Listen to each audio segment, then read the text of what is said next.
Welkom by die Ligpunt Kerk podcast.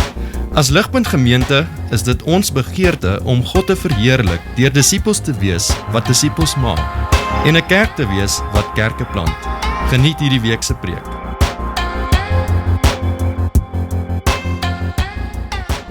Vriende, ons het 3 stories nou net gelees uit die boek van Lukas en ons kyk na stories uit Lukas uit in hierdie reeks van vrygewigheid, maar ons het vanoggend 3 stories gelees. Ons gaan net kyk na die laaste storie, maar ons het na al 3 gekyk want hulle beantwoord dieselfde vraag. Waarskynlik die belangrikste vraag wat ek en jy kan vra, maar dis die belangrikste vraag wat enige mens kan vra. En dit is, hoe kry ek die ewige lewe? Hoe kry ek toegang tot die koninkryk van God? Hoe kom ek geregverdig voor God? En die ander ding wat hierdie 3 stories dieselfde maak, is die skokfaktor wat hulle het. Al 3 hierdie stories kom met 'n skokkende antwoord. Ek dink ons mis dit so bietjie, want ons het al so gewoond geraak aan hierdie stories, maar vir die luisteraars wat na Jesus geluister het, was al 3 hierdie stories absoluut skokkend, want sien, wat hulle gedink het en wat ons dikwels dink, in terme van wie in is by God, is die wat eintlik uit is by God. En die wat uit is by God, is die wat inderdaad actually in is by hom. So die stories is skokkend, omdat dit presies die teenoorgestelde is as wat ons gewoonlik dink. Ons sien in die eerste storie 'n godsdienstige man, wat saam met 'n sondaar, 'n tollenaar in die kerk instap, die sinagoge. En ons sien net een van hulle stap geregverdig daaruit, en dis die sondaar. Ons sien in die volgende storie, die disippels, hulle verbied die kinders, jong kinders wat na Jesus toe gebring word, om na hom toe te kom. En Jesus verbied hulle om dit te doen. En hy sê dat eintlik is die enigstes wat na God se koninkryk kan kom, die wat soos jong kinders na hom toe kom. En dan kom ons by vandag se teksgedeelte oor 'n ryk jong heerser wat oënskynlik al die regte dinge doen, maar nog steeds die ewige lewe mis. Hoe kan dit wees? Wel, dis wat ons nou wil kyk in vandag se teksgedeelte. So ek wil hê julle moet julle blaadjies by julle hou. Ons kyk na Lukas 18 en ons gaan aan die hand van 3 punte na vers 18 tot 30 kyk. En die eerste punt is die verkeerde vraag. En dis vers 18 tot 23. Jy sien die laaste sin van die storie net voor hierdie gedeelte is eintlik die inleidende frase vir ons gedeelte, waar Jesus sê, wie die koninkryk van God nie soos 'n klein kindjie ontvang nie, sal nooit daarin gaan nie. In die gehoor kan jy jouself verbeel, was daar hierdie ryk jong heerser. Ons teks praat van dat hy was 'n heerser, met ander woorde, hy het autoriteit gehad, hy het 'n status gehad in die Joodse samelewing, waarskynlik in die sinagoge ook, maar ons sien in Markus en Matteus, waar dieselfde storie vertel word, dat hy ryk en jonk was. Dis hoekom ons praat van die ryk jong heerser. En jy kan dit imagine, Jesus het nou net hierdie skokkende stelling gemaak, dat jy moet soos 'n kind, soos 'n baba, na God toe kom. En hy kom vorentoe en hy lewer eintlik 'n kommentaar wat as 'n vraag aan Jesus gerig is, en hy sê, goeie leermeester, wat moet ek doen om die ewige lewe te beerwe? Dis 'n opregte vraag, nee. Dit klink baie vroom en opreg, maar dit verklap ook baie van wat hierdie ryk jong man dink met betrekking tot goedheid en toegang tot God se koninkryk. En Jesus se interaksie met hom wys vir hom 2 foute in sy vraag wat hy vra. Die eerste ding is die woord wat hy gebruik om vir Jesus as 'n goeie leermeester te noem. Nee. Sy woordkeuse verklap iets oor wat hy dink van goedheid. Ons kry die gevoel hy's te selfversekerd oor sy eie goedheid, nee. En Jesus wil reg hier aan die begin hê dat as hy praat oor goedheid, moet hy dink aan God. Hy moes geweet het as 'n Jood dat die Ou Testament maak dit duidelik dat daar niemand goed is behalwe God self nie, nê. Psalm 14 sê, There is none who does good, not even one. Jesus wil hê hierdie ryk jong heerser moet sy maatstaf reg hê oor wat waarlik goed is en dat daar net een persoon is wat waarlik goed is en dis God self, nê. Ja, ek dink hierdie ryk jong man is maar soos baie van ons dikwels. Hy dink soos ons tot 'n groot mate. Ons het 'n misplaaste idee so baie keer oor goedheid, nê. Ons dink te veel van ons eie goedheid en ons is geneig om te min te dink van God se goedheid. Ons dink God se goedheid is hier, ons goedheid is hier, terwyl die realiteit is, God is aan daai kant van die kontinuum absoluut goed en ons is aan die ander kant van die kontinuum. Jy sien, ons is so baie keer soos die fariseer in die storie wat ons net vroeër gelees het, nê. Hy het in hierdie sinagoge gestaan, hy het gekyk na die tollenaar langs hom en hy het gedink, ek lyk goed voor God. Ek bring iets na God toe wat hierdie man nie kan bring nie en hy het goed gevoel oor homself. En ek dink ons doen dit so baie keer ook. Ons kyk na die mense om ons en ons dink ons bring ietsie meer vir God as die ou langs my, nê. Ek so bietjie meer godsdienstig. Ek doen bietjie meer van die regte dinge, so ek is meer in God se goeie boekies. Nou die ironie van die ryk jong heerser se interaksie met Jesus hierso aan die begin is dat hy eintlik reg was, nê. Hy was reg om Jesus te noem goeie leermeester. Maar dit is amper asof Jesus vir hom sê, jy's so verkeerd om enige iemand goed te noem. Maar aan die ander kant weet jy nie hoe reg jy is nie, want jy weet nie wie voor jou staan nie. Dit is die ware goeie leermeester. Nou die tweede fout wat hierdie ryk jong heerser met sy vraag maak, ek weet nie of julle dit gehoor het nie, maar wat vra hy? Hy vra, wat moet ek doen om die ewige lewe te kry? Wat moet ek doen? Wat se werk moet ek doen? Hy vra eintlik, het ek genoeg gedoen? Hy vra, is my goedheid wat ek bring goed genoeg om die ewige lewe vir myself te kan kry? Sien, hier's 'n man wat gewoond was daaraan om vir alles in die lewe te betaal. Kon hy nie maar sy redding, sy toegang tot die ewige lewe ook met goeie werke en gehoorsaamheid betaal nie. Jy sien, dit is moeilik, vriende, om by die regte antwoord uit te kom as ons die verkeerde vraag vra. As jy 'n rugbyspeler is en jy vra, watter bloedgroep moet ek wees om te kwalifiseer vir die rugbyspan? Ons is baie moeilik om daai vraag te antwoord, nê. Daar is nie 'n regte antwoord vir daai vraag nie.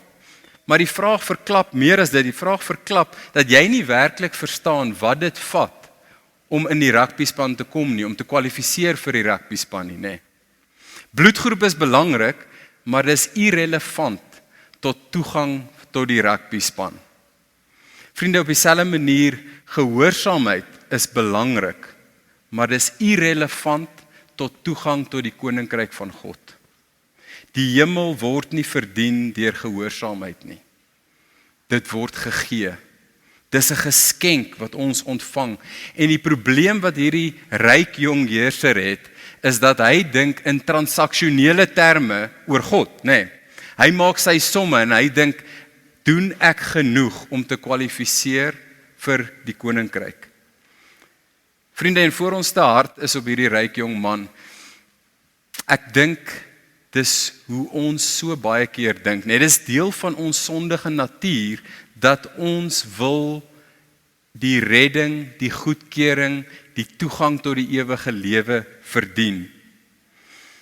En as jy al ooit gewonder het, doen ek genoeg om die ewige lewe te beerwe, dan maak jy dieselfde fout as die ryk jong man. Jy sien, ons is dan soos daai fariseer wat homself vergelyk met die tollenaar langs hom en dink, my somme wys ek is beter as hy, ek verdien God se goedkeuring. Maar op die einde van die dag kan ons nie ons redding verdien nie, vriende. Dis die punt wat Jesus hierso maak, maar Jesus is die amazingste beraader. Hy ontmoet hierdie man net waar hy is, nê. En hy antwoord hom op transaksionele terme. Dis amper asof hy liefdevol vir hom wys wat sy hartsprobleem is, deur vir hom te sê, okay, as jy wil praat in terme van somme, kom ons praat dan somme. Wys my jou balansstaat. Wys my of jy in die positief is by God. Hoor wat sê hy? Hy sê, you know the commandments. Do not commit adultery, do not murder, do not steal, do not bear false witness, and honor your father and mother. Sien, wat doen Jesus? Hy vat hom na die 10 gebooie toe, né? Nou die 10 gebooie word opgedeel in 2 groepe. Die eerste 4 gaan oor ons vertikale verhouding met God, en die laaste 6 gaan oor ons horisontale verhouding met die wêreld en met mense om ons. En Jesus vat hom na die laaste 6 gebooie toe, die horisontale gebooie toe, die wat met oogopslag lyk asof hulle meer sigbaar is, asof jy hulle makliker kan sien, selfs asof jy hulle dalk makliker kan aftik oogopslag, né? Pleeg jy egbreek? Is daar moord? Steel jy? Gee jy vals getuienis? Eer jy jou vader en jou moeder? En dit is nogal interessant om die ryk jong heerser se reaksie te sien, hè. Dis vol selfvertroue wat hy antwoord, al hierdie dinge gehoorsaam ek al van jongs af. Nee, all these commands I have kept from my youth. Maar vriende, selfs in hierdie misplaaste morele optimisme van hierdie ryk jong heerser, weet hy, daar's iets wat nie reg is nie. As hy al hierdie goed dan doen, hoekom kom hy na die goeie leermeester toe? Hoekom vra hy hierdie vraag? Want iets voel nie reg nie. Iets voel onvoldoende in sy gehoorsaamheid. Hy het nie sekerheid nie. En wat Jesus besig is om te doen, is om hierdie ryk jong man liefdevol te konfronteer met die hartsprobleem waarmee hy sukkel. En die hartsprobleem, vriende, is die laaste gebod. Jesus het een van die laaste 6 gebooie uitgelaat in wat hy genoem het vir die man, hè. Hy het net vir hom die eerste 5 van die 6 genoem. Hy los die laaste een uit wat sê, jy moenie begeer nie.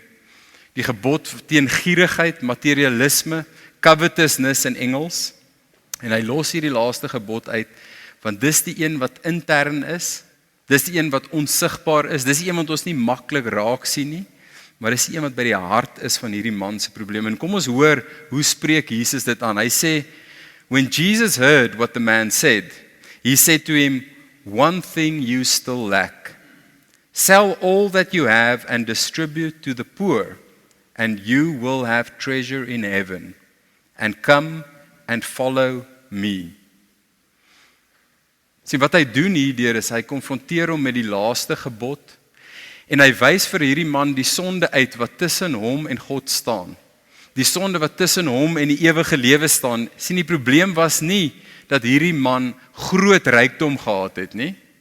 Die probleem is dat groot rykdom hom beet gehad het. Rykdom was sy ware God. En hiermee kom Jesus en hy glip sommer ook die eerste gebod in. Die eerste gebod sê, you shall have no other gods before me. Jy sal geen ander God voor my hê nie. En soos hy hierdie 10de gebod breek, is hy besig om die eerste gebod te breek, nê? Want dis om iets belangriker as God te ag. En hierdie man se rykdom en wat dit vir hom bied, was vir hom belangriker as God. En Jesus kom dan en hy gee vir hom raad aan hierdie man en hy sê vir hom, kom na my toe. Volg my, raak ontslaaf van hierdie afgod en kom na die ware God toe. Die implikasie wat Jesus vir hom hierdeur sê is, kom na my toe en ek sal vir jou sorg, né? Ek sal jou sekuriteit wees. Ek sal jou rykdom wees. Maar om hierdie ewige waarheid en hierdie ewige rykdom te kon kry, het hierdie man nodig gehad om sy hande los te maak van die rykdom, né? Hy het nodig gehad om met leë hande na God te kom. Dit was die probleem. Dit laat my dink aan 'n storie van 'n stoeier in die 1890s wat van Turkye afgekom het. Sy naam was Yusuf Ismailo, the Terrible Turk was sy naam. En hy was die Terrible Turk want hy het baie bekend geword omdat hy so baie gewen het. En soos hy baie gewen het, het hy baie rykdom bymekaar gemaak. Maar hy was ook baie agterdogtig. So hy het al sy oorwinningsgeld altyd in goud gevra en hy het daai geld altyd in 'n belt aan hom vasgemaak sodat dit altyd by hom was.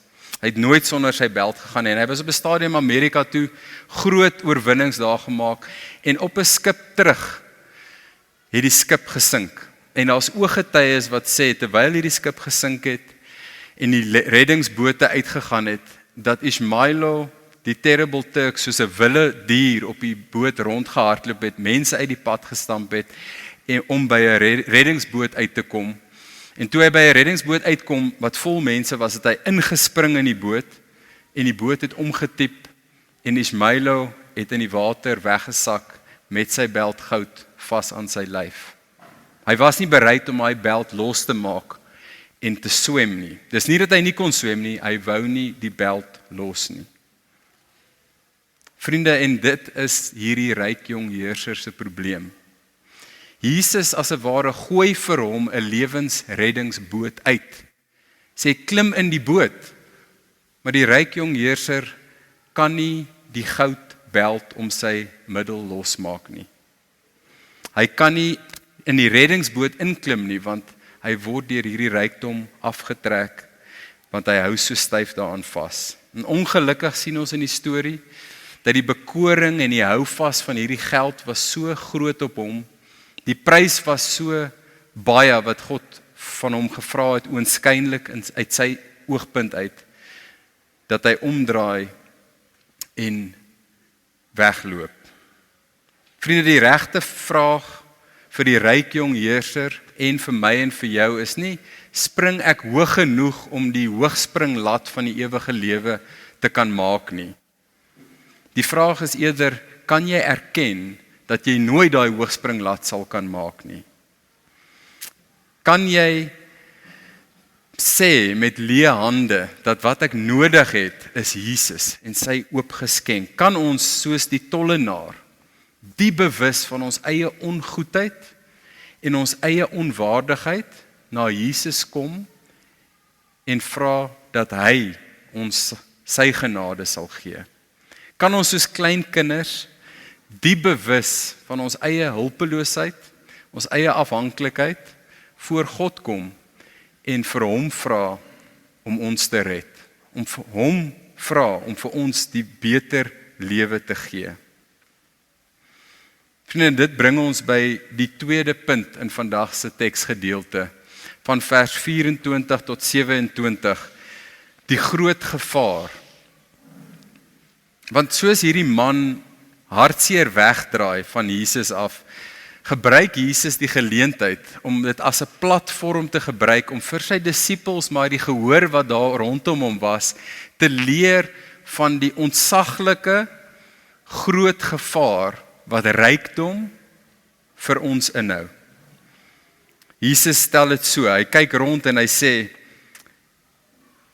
how difficult it is for those who have wealth to enter the kingdom of God. For it is easier for a camel to go through the eye of a needle than for a rich person to enter the kingdom of God. Those who heard it said, then who can be saved? But he said, what is impossible with man is possible with God. Sien, Jesus gebruik hierso 'n skokkende prentjie, nê. Jy kan dink hoe die gehoor dit moes hoor. Dis skokkend om te hoor dat geld, rykdom so gevaarlik is. Om die waarheid te sê, dis so skokkend dat oor die jare heen het daar al allerlei stories uitgekom wat mense gebruik om hierdie gedeelte so 'n bietjie sagter te maak. En ek seker van julle het dit al gehoor. Byvoorbeeld dat daar 'n hek was in Jerusalem, in die muur van Jerusalem, wat genoem was die oog van 'n naald. En dat die enigste manier wat 'n kameel daardeur kon kom is dat hy op sy knieë moes gaan om daardeur te kruip. Of daar stories wat sê die woord kameel is eintlik baie naby aan die woord vir tou. So dit gaan eintlik oor 'n tou. Dit kan nie so onmoontlik wees nie.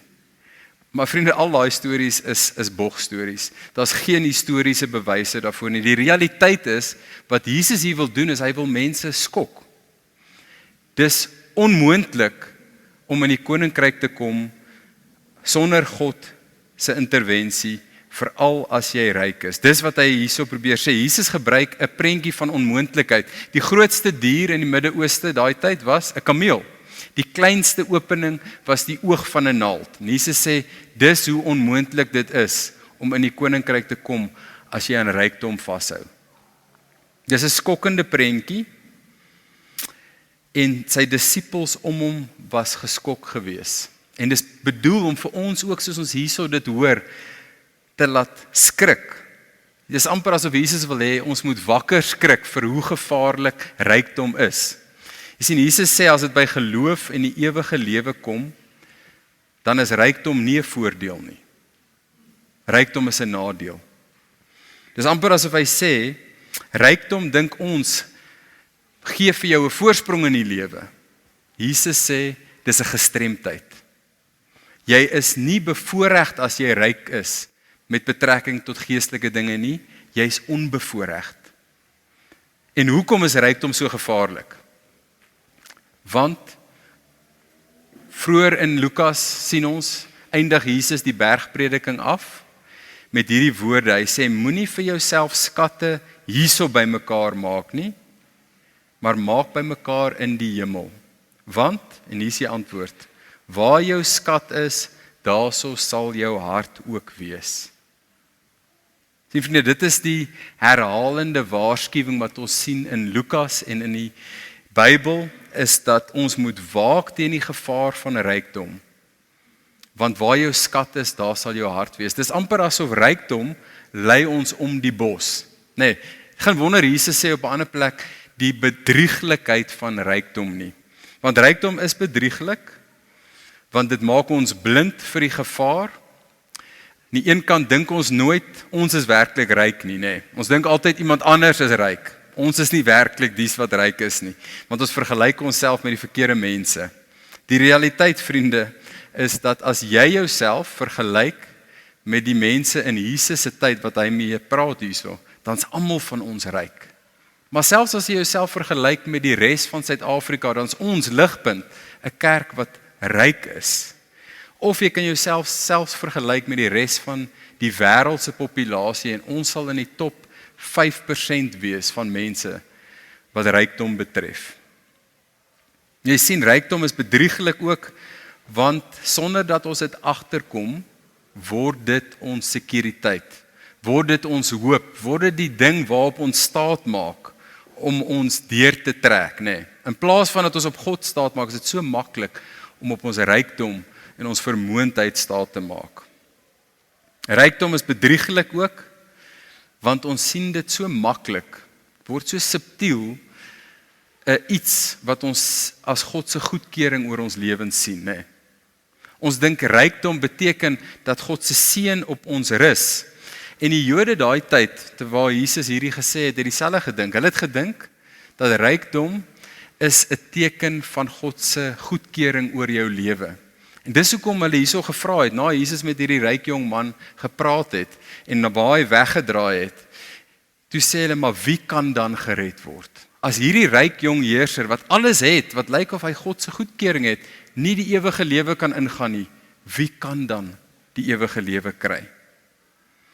Sien, ons maak so dikwels die fout, dis maar soos die prosperity gospel, om te dink welvaart is 'n teken dat God tevrede met ons lewens is. En ons sien in hierdie storie dat dit dikwels presies die teenoorgestelde kan wees. Sien, rykdom is ook bedrieglik, juis want dit maak daardie ding wat tussen elkeen van ons en God staan, so moeilik om te besef en so moeilik om raak te sien. Die realiteit dat ons eintlik arm, hulpeloos, behoeftig voor God staan, afhanklik van hom. Dit maak dit juist soveel meer onmoontlik om soos daai tollenaar sy bors te klop voor God en te sê, ek verdien niks, gee my net u genade, Here. Maak dit so moeilik vir ons om soos 'n kind met leë hande voor God te staan en te vra vir sy versorging, te vra vir sy goedheid en genade om ons in hierdie lewe sekuriteit, hoop en redding te gee. Sien, Jesus draai nie doekies om as dit kom by die slegte nuus nie, nê. Hy sê dit duidelik, hy sê redding is onmoontlik. Niemand kan hulle self in die ewige lewe inkry nie. Maar rykdom, vriende, maak dit nog meer onmoontlik. Dis wat hy hierso probeer kommunikeer. Rykdom is 'n gevaarlike hindernis as dit kom by geloof en vertroue in God. Maar aan die ander kant is dit belangrik om ook raak te sien die wonderlike goeie nuus wat Jesus ook hierso gee, nê. Hy sê wat vir ons onmoontlik is vir God moontlik. Of jy ryk of arm is, God kan ons die ewige lewe gee. En hy kan dit vir ons gee vir eendag, maar hy kan dit nou al vir ons gee. En hoe gee hy dit vir ons? Deur sy oorvloedige, onuitputbare, buite proporsie, kry soveel meer as wat jy ooit voor kon vra, vrygewigheid. Nee, dis sy genade wat ons kry in Jesus. Vriende, dit bring my by die derde en die laaste punt wat ons na wil kyk aan die hand van hierdie teksgedeelte. En dit is 'n proaktiewe manier waarop ons hierdie gevaar van rykdom in ons lewens kan beveg. En dis daar in vers 28 tot 30 die beste belegging. Kyk saam met my wat daar staan. Hy sê in vers 28, and Peter said, "See, we have left our homes and followed you." And he said to them, "Truly I say to you, there is no one who has left house or wife or brothers or parents or children for the sake of the kingdom who will not receive many times more in this time and in the age to come eternal life." Sien vriende, in hierdie gedeelte sien ons vir Jesus as die beleggingsadviseur, nê. Die beleggingsadviseur wat nie net vir hierdie lewe vir ons advies gee nie, maar hy is die enigste beleggingsadviseur wat vir ons kan adviseer oor beleggings wat na die dood gaan tel, nê. Wat 'n ewige opbrengs gaan bring, wat geen finansiële krisis of die dood van ons kan wegneem nie. Vir die wat hom vertrou, genoeg vertrou om sy raad te volg. Sien, Jesus se raad vir die disippels en die mense wat daar so staan is, gee weg, wees vrygewig in hierdie lewe vir Jesus se onthaalwe en jy sal ware rykdom kry en hê. Jy sien, rykdom, weet almal van ons, kan jy nie saamvat tot na die dood nie, nê. As jy dood gaan, bly dit net hier agter en jou kinders gaan dit waarskynlik mors en verspil, maar jy kan dit nie saamvat nie. Behalwe as jy dit in hierdie lewe al verruil vir hemelse rykdom. Nee, dis wat hy vir daai ryk jong man gesê het. Hy het gesê, gee weg en maak vir jou 'n skat in die hemel bymekaar. Dis soos Forex, vir die van julle wat al Forex gebruik het om rande in dollars oor te plaas. Nee, jy vat hierdie currency, hierdie valuta, en jy ruil dit vir valuta in 'n ander land. So jy vat rande en jy ruil dit in dollars. Die probleem met ons Forex is dat die koerse is so terrible, nê. Weet nie, vir die van julle wat al gedoen het, jy kry altyd minder uit as wat jy ingesit het aan die ander kant. Maar hoor wat is Jesus se terme as jy dink aan aardse skatte verruil vir hemelse skatte. Hy sê, you will receive many times more. En in Matteus, waar dieselfde storie vertel word, sê hy 100-fold more. Met ander woorde, die Forex koers van aardse skatte verruil vir hemelse skatte is oorvloediglik. Dit getuig van God se vrygewigheid, nê. Jy kan geen beter opbrengs kry vir jou skatte nie. Maar afgesien van die ewige skatte wat ons bymekaar maak, sê hierdie gedeelte, hierdie wonderlike ding, dat selfs in hierdie lewe gaan ons al 'n opbrengs kry, 'n wonderlike opbrengs as ons gee. Nee, hy praat van dat ons reeds in hierdie lewe oorvloedige seëninge sal ervaar, soos ons weggee vir Jesus se onthaalwe.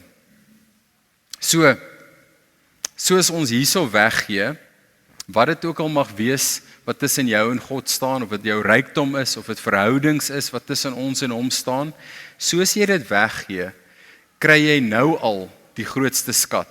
Jy kry Jesus.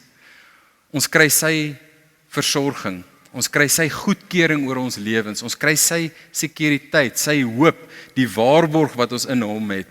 Maar ons kry ook die voorreg om deel te wees van sy familie. Om deel te wees van sy liggaam, sy kerk, waar hy teenwoordig is in sy mense en waar ons die versorging van God ervaar as die familie van die ware koning. So vriende, ons moet onthou dat wat ons met ons rykdom en ons geld in hierdie lewe doen, het ewige implikasies vir ons, maar ook vir ons kinders en ons gesinne en die mense om ons. As ons opgaar, is dit soos 'n rivier wat nie 'n uitloop het in die see nie. Ons weet wat gebeur met 'n rivier wat nie 'n uitloop het nie, nê. Dit word 'n moeras. 'n Moeras waar daar nie lewe is nie, waar dinge doodgaan, waar dit stink, waar dit vrot en dit gaan dood. Dinge kan nie groei daarson nie. En hoe kry jy dit weer gesond met die lewe? Daar moet 'n uitgang wees, nê. Dit moet oop wees, dit moet vloei in die see in, sodat daar weer vars nuwe lewe kan begin en dat daar 'n seëning kan wees vir die omgewing om dit. Vriende, die vrygewige lewe, soos ons gekyk het die laaste paar weke, is die goeie lewe. Die vrygewige lewe is die geseënde lewe. So ek wil vir ons baie prakties raak soos ons begin eindig hierso. Hoe moet ons dan gee? Jesus het vir hierdie ryk jong heerser gesê, hy moet alles weggee om Jesus te volg. Moet ons ook alles weggee om hom te kan volg? Is dit die vereiste om in die koninkryk van God te kom, dat ons alles moet weggee? Vriende, en ek wil hierso sê, dat die antwoord is ja en nee. Vir hierdie ryk jong heerser, was rykdom sy afgod, nê. Dit kan maklik ook ons afgod wees, en as dit is, dan, en dit is wat dit gaan vat om die eerste gebod na te kom, om God te dien, geen ander afgode voor hom te sit nie, dan is dit die oproep vir ons ook. Maar hoor hoe sê Randy Elkon dit, ek gaan dit hier op die skerm, behoort julle dit te sien, hy sê, none of us can enthrone the true God, unless in the process we dethrone our other gods. Sien, ons kan nie God nommer 1 maak, solank daar ander afgode is, wat daai plek inneem nie. Ons het nodig om eers van hulle ontslae te raak, sodat God die troon van ons lewens kan oorneem. Maar is dit die maatstaf vir alle Christene om alles weg te gee? Nee, ons sien dat net hierna, in hoofstuk 19, het Jesus 'n ete met die tollenaar Saggeus. En aan die einde van daai ete, sê Saggeus, ek gaan 50% van alles wat ek besit weggee. En Jesus sê, vandag het redding gekom na hierdie huis toe. So ons sien duidelik dat dit nie die maatstaf vir Saggeus was nie. Ons sien ook duidelik in die Nuwe Testament dat Jesus ryk volgelinge gehad het. Hy het ryk volgelinge gehad wat vir hom gesorg het, vir sy bediening gesorg het. Ons sien ook in die Nuwe Testamentiese kerk was daar ryk ledemate gewees en dat hulle ook by moes dra in hulle rykdom vir die kerk. Maar ons sien ook dat Paulus hulle, soos Jesus ook vir ons hierso waarsku, sodat hulle baie versigtig moet wees oor hulle geld. Dat hulle nie daaraan moet vashou nie. Dat hulle dit wys moet belê in God se koninkryk en dat hulle vrygewige lewens moet lewe. Ek gaan net vir ons een voorbeeld opsit waar Paulus in 1 Timoteus 2 met die ryk ledemate van die kerk praat. Hoor hoe sê hy en praat hy met hulle. Hy sê, as for the rich in this present age, charge them not to be haughty, nor to set their hopes on the uncertainty of riches, but on God, who richly provides us with everything to enjoy. They are to do good, to be rich in good works, to be generous and ready to share, thus storing up treasure for themselves as a good foundation for the future, so that they may take hold of that which is truly life. Toen ek wil prakties raak en voorstel dat as ons werklik vir Jesus ernstig wil opneem, oor hierdie waarskuwing van rykdom, dan gaan ons intentioneel moet wees oor ons radikaal vrygewig lewe. Ons gaan 'n plan moet hê, anders gaan daar niks gebeur nie. So ek wil vir ons afsluit met 'n 4-stap plan vir ons om lewens te lewe wat oop is en wat vrygewig is na buite toe. So die eerste stap is bepaal hoeveel jy gee van die inkomste wat God aan jou toevertrou. Sit en bepaal hoeveel gee jy weg van wat God aan jou toevertrou. Dis stap 1, eenvoudig. Stap 2, as jy sien, dis nie 10% van wat jy kry nie, probeer om in die volgende paar maande by daai 10% uit te kom. Die Ou Testament standaard was 10% van alles wat jy ontvang, moet jy bring na God toe. In die Nuwe Testament is ons nie meer onder die wet van Moses nie, ons is nou onder die wet van Jesus. So vir ons is daai 'n goeie vloer om by te begin. Stap 3 is, as jy 10% gee, en dit het geen effek op jou lewenskwaliteit nie, dan probeer meer gee.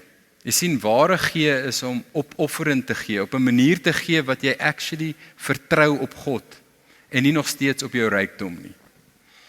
So stap 3, as jy 10% gee, en dit het geen effek op jou lewenskwaliteit nie, kyk hoe jy meer kan gee, sodat dit opofferend kan wees. Stap 4, besluit waar jy gaan gee, en hou jouself verantwoordbaar. So, besluit waar jy gaan gee, en hou jouself verantwoordbaar. En as jy 'n ligpunter is, as jy deel is van Ligpunt, dan is Ligpunt die primêre plek waar ons gee vir God se koninkryk. Dis die plek waar ons disippels maak, waar ons kerke plant, maar dis ook die plek waar ons sorg vir armes wat deel is van Ligpunt, mense wat swaar trek, maar ook die groter kerknetwerk waarvan ons deel is, waar ons hierdie geld ook belê om te sorg vir mense wat in nood is. Vriende, kan ek 'n 5de stap inglip? So die eerste stap was, bepaal hoeveel jy weggee. As dit nie 10% is nie, stap 2, kyk hoe jy daar kan kom in die volgende paar maande. Stap 3, as jy reeds 10% gee, en dit het geen effek op jou lewenskwaliteit nie, kyk of jy meer kan gee. Stap 4, besluit waar jy gaan gee en hou jouself verantwoordbaar. En laastens wil ek net hierdie een nog inglip. Doen dit met blymoedigheid, vriende. In 2 Korintiërs sê Paulus hierdie mooi woorde. Hy sê, God loves a cheerful giver. God is lief vir die wat blymoediglik kan gee. So ek gaan vir ons afsluit, vriende, soos ons hier eindig. Jesus se oproep aan die ryk jong heerser, bly die oproep vir elkeen van ons. Hy sê, kom en volg my. Wat ook al dit gaan vat, los dit en volg my. En die merkwaardige ding is dat Jesus se oproep is nie leeuwoorde nie. Jesus vra nie iets van ons wat hy nie bereid was om self te doen nie, nê. Wat hy gepreek het, het hy self gedoen. Dis amper asof Jesus vir die ryk jong heerser en vir elkeen van ons sê, kyk na my, kom na my toe, want ek is die ware ryk jong heerser. Ek is 'n heerser, ek is die heerser van die heelal, en ek het dit prys gegee. Ek het aarde toe gekom, ek het 'n mens geword. Ek is ryk, ek is soveel ryker as wat julle ooit julleself kan verbeel. Maar ek het alles weggegee. Ek het gekom en in armoede ingegaan wat soveel dieper is as wat ons ooit kan dink. Ek het alles verloor, selfs die goedkeuring van my Vader. Ek het alles weggegee, sodat ek die wat arm is, die wat hulpeloos is, kan ryk maak. Dis ons, vriende. Ek het my bloed aan die kruis weggegee, en ek het nie net 10% daarvan spaarsaamlik weggegee nie, ek het dit alles laat uitvloei, sodat my lewe kon uitgaan om vir julle lewe te gee, sodat die wat arm is en dit weet, daardeur die ware lewe kan kry. In Korintiërs sê Paulus, though he was rich, yet for your sake he became poor, so that you by his poverty might become rich. So ryk dat ons die erfgename van die lewende God geword het. Vriende, so laat ek vir ons afsluit in gebed en vra dat soos ons na hierdie ware ryk jong heerser kom, dat ons in sy voetspore sal kan wandel en sal kan vrygewig lewe, sodat ons die ware ewige lewe kan hê. Kom ek bid vir ons.